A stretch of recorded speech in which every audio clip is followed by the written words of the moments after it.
Salve, salve nação alvinegra, começando mais um vídeo aqui no canal John do Timão. Então se você for novo, já se inscreve aqui embaixo, deixa o seu like para fortalecer, que hoje é dia 2 de novembro, quinta-feira, tá? E ontem tivemos aí uma vitória extremamente importante, né, para a equipe do Corinthians dentro do Campeonato Brasileiro, na 31ª rodada, né, 1-0 em cima do Atlético Paranaense. Vamos falar bastante dessa partida, temos a coletiva de imprensa do Mano Menezes e mais algumas novidades importantes para o torcedor corintiano, certo? Agradeço mais uma vez todo mundo que participou da live de ontem, tá? Lá no Instagram, @John do Timão. Muita resenha bacana, principalmente a comemoração, né, da vitória aí contra o Atlético Paranaense. E é isso, rapaziada. Para quem não me segue, já procura lá. Temos as redes sociais do John aqui na descrição. E vamos pra cima. Editor, pode rodar a vinheta. Ó, salve o Corinthians! Bom, família, já aproveito para apresentar para vocês a Mais Ágil, parceira aqui do canal John do Timão, para você que tem carteira registrada, tá? Está trabalhando certinho, tem o valor lá do FGTS guardado na conta, né? O Fundo de Garantia por Tempo de Serviço, está precisando desse dinheiro. Entre em contato com a Mais Ágil, que eles vão resolver para vocês de forma rápida e simples. Você faz a antecipação do valor do seu FGTS, já cai na hora na sua conta, e aí você, pô, eu sei que eu tenho um dinheiro guardado lá, um dinheiro seu, tá? Que você pode usufruir a partir de agora, entrando em contato com a Mais Ágil. Tá? Uma empresa de confiança, parceira aqui do John. Aproveitem, rapaziada, o link está aqui na descrição para vocês, ou o WhatsApp que aparece aí no banner. Vamos para cima, até mais. Vamos para cima e vai Corinthians. Bom, família, ontem tivemos aí o Corinthians contra o Atlético Paranaense, 31ª rodada do Brasileirão, certo?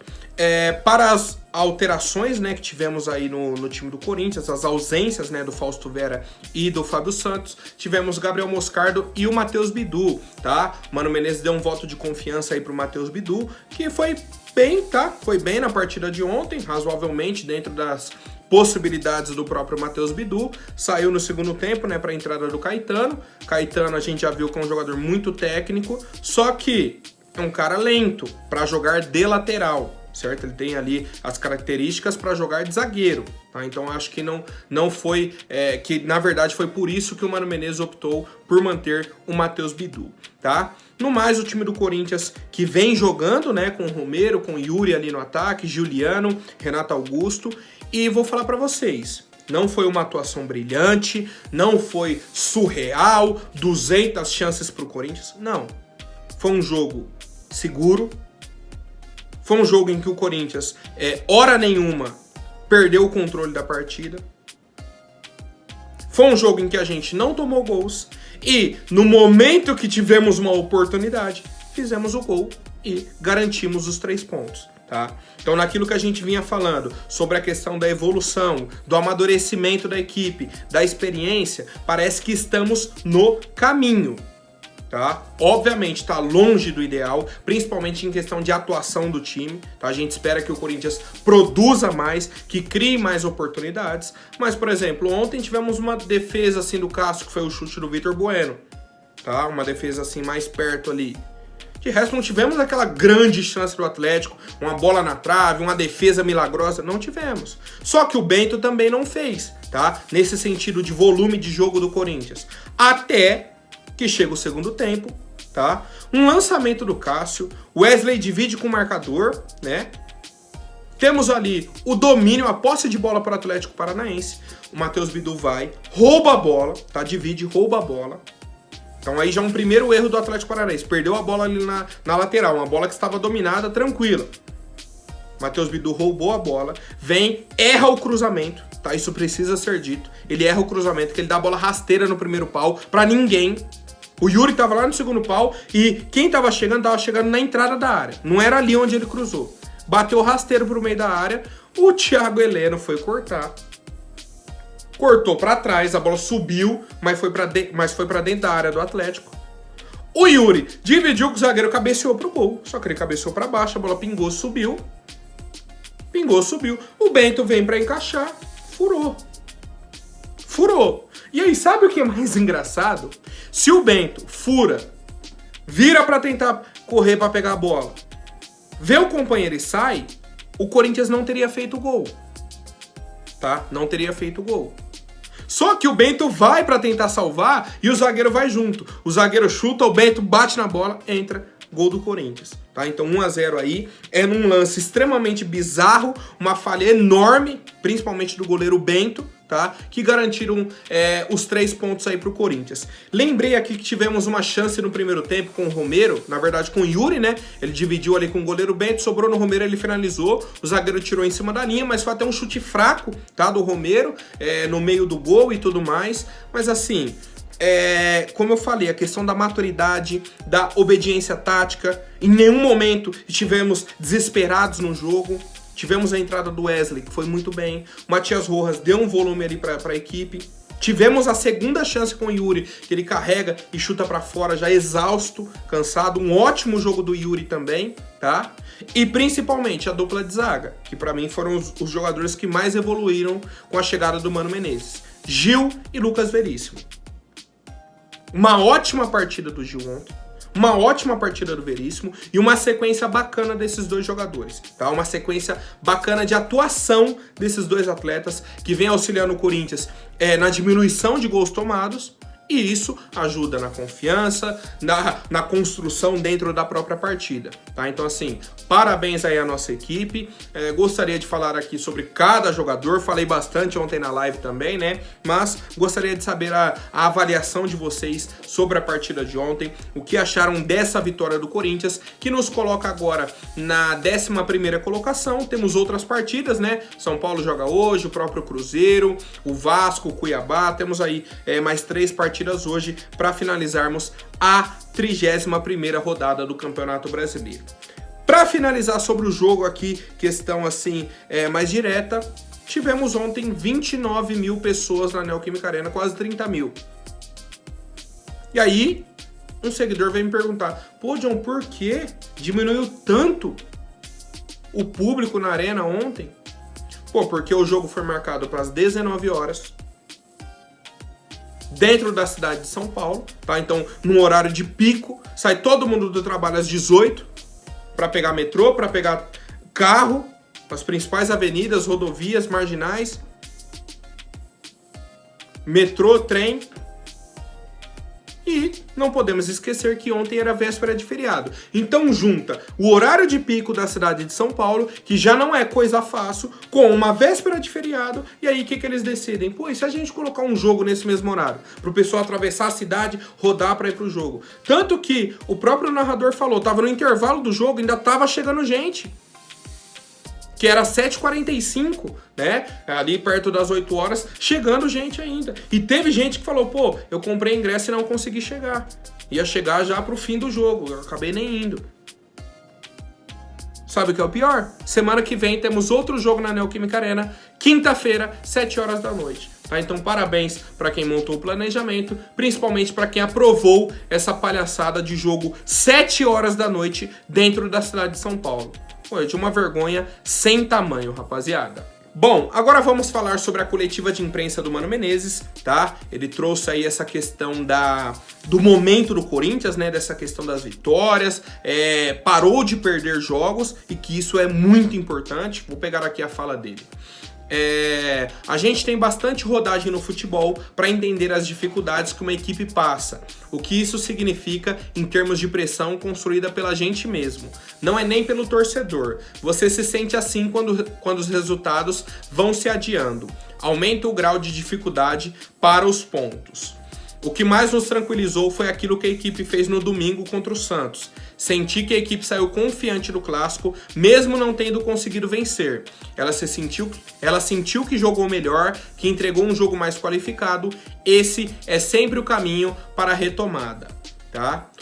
E aí, sobre a questão do rebaixamento ou não, o Mano Menezes foi bem direto. Ele falou, penso que temos que continuar olhando para o setor em que estamos. Não temos que ficar olhando lá para cima, ainda não. Não sabemos se vai dar tempo de olhar para cima, mas temos que ficar com o pé bem firme onde estamos. Daqui a pouco, você esquece o que está jogando nesse momento, é só olhar para o lado. Tem gente que estava olhando para cima, pensando em Libertadores, e agora está atrás da gente. Esse é o Campeonato Brasileiro.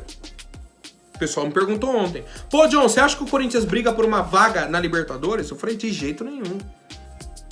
De jeito nenhum. A briga do Corinthians não é pela Libertadores. A briga hoje do Corinthians, com essa vitória, nos colocando com 40 pontos, tá? Abrindo aí 8 do Goiás, certo? Que ainda joga hoje, certo? Joga hoje aí pelo Campeonato Brasileiro. Mas a nossa briga é por uma vaga na Sul-Americana.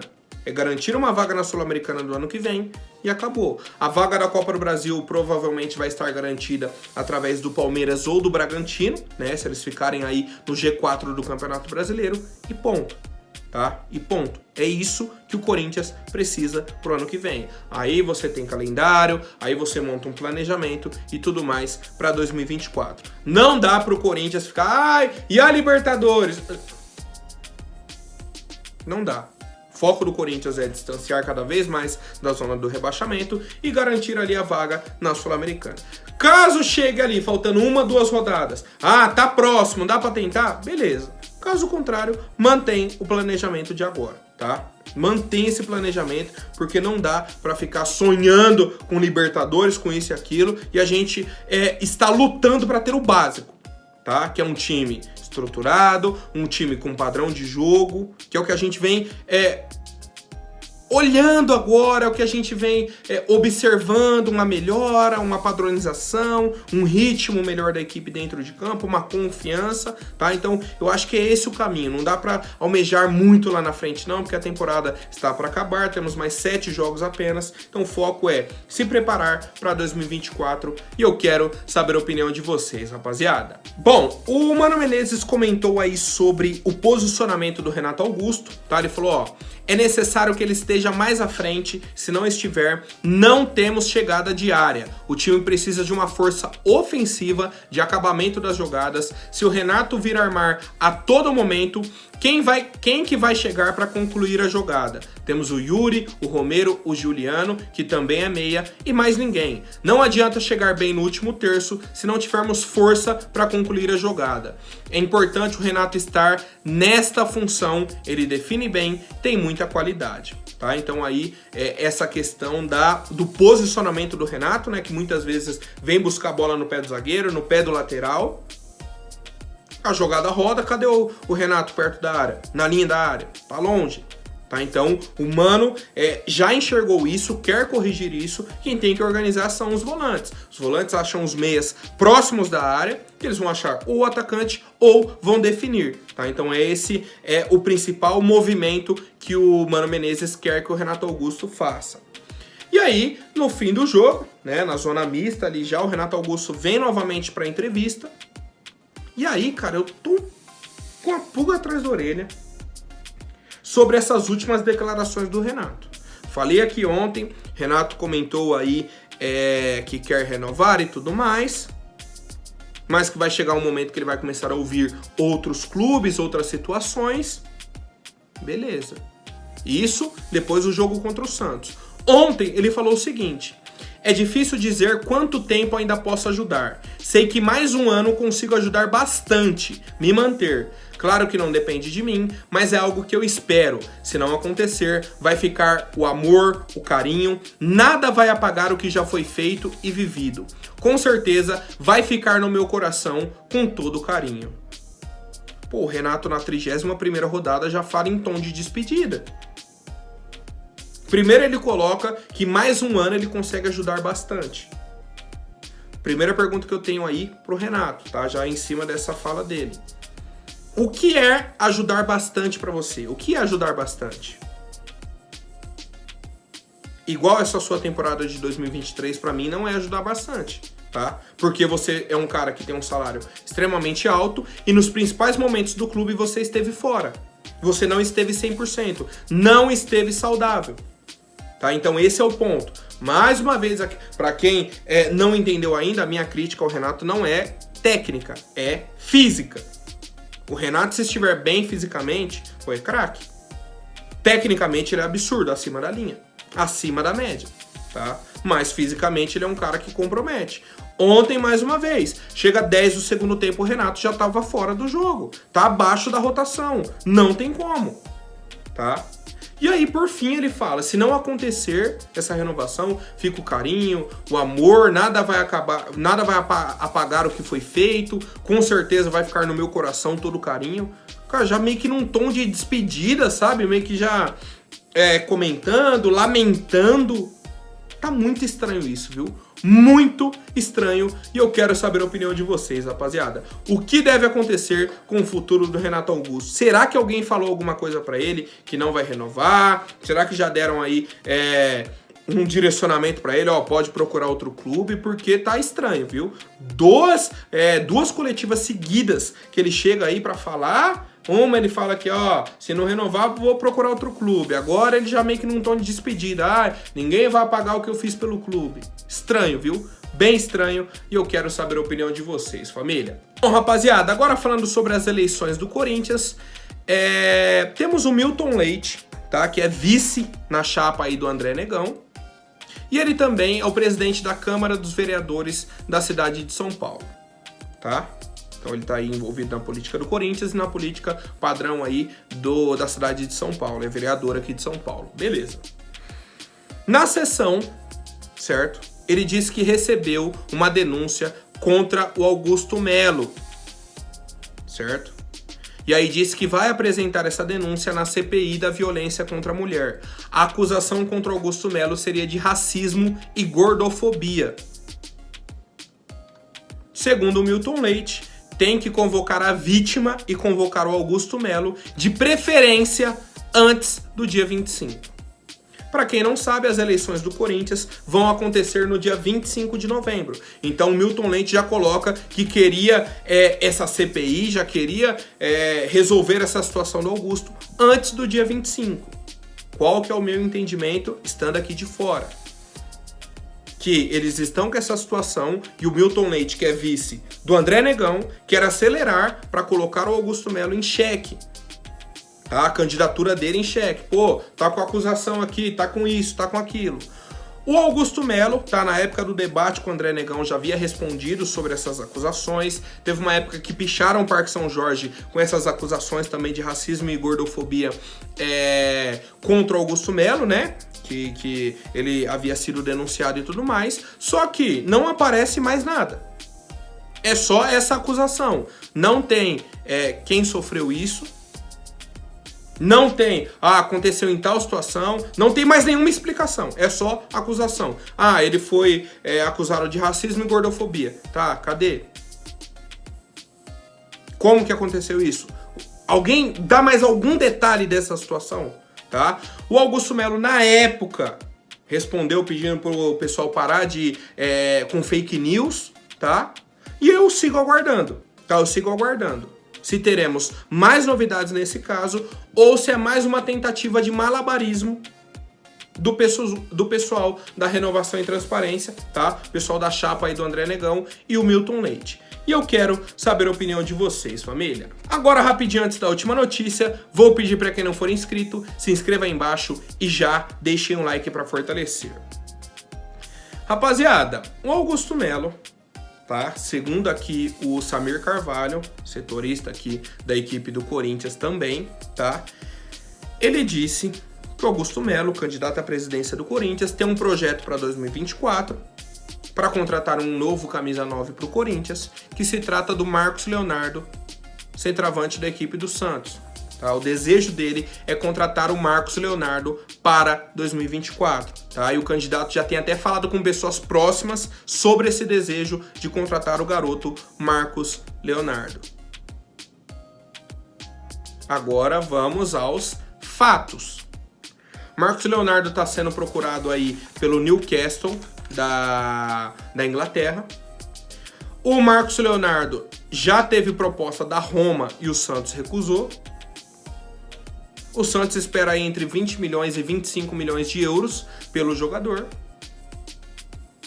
E a minha resposta ao senhor Augusto Melo, caso isso seja uma verdade: Augusto, foque em pagar a dívida, em contratar jogadores viáveis para o Corinthians. Qual a chance do Santos virar hoje e vender o Marcos Leonardo para o Corinthians e não para o Newcastle ou para Roma? E aí, se o Santos fosse vender pro Corinthians, a que preço seria isso? Com o valor de um Marcos Leonardo, quantos outros jogadores você não contrataria? Sendo que, para a posição dele, hoje a gente está com o Yuri Alberto. Então, não vejo como a principal prioridade pro Corinthians o centroavante. Se ele fala que vai trazer um meio armador, eu ia falar, beleza. Um ponta, pô, beleza.